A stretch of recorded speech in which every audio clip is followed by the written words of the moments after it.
Welcome back to the channel. Don't forget to like, share, and subscribe my channel. Today we are explore how to create square and portrait frames using Frame Mask. Begin by opening a new document in Photoshop. Select the Frame tool and click Drag to draw a square frame for your first image.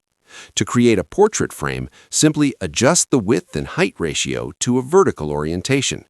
Drag your images into the frames. Photoshop will clip them perfectly. Use the Transform tool inside each frame to adjust positioning and focal points.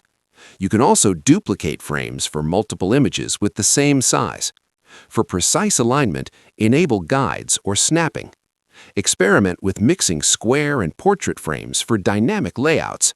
Keep practicing these frame variations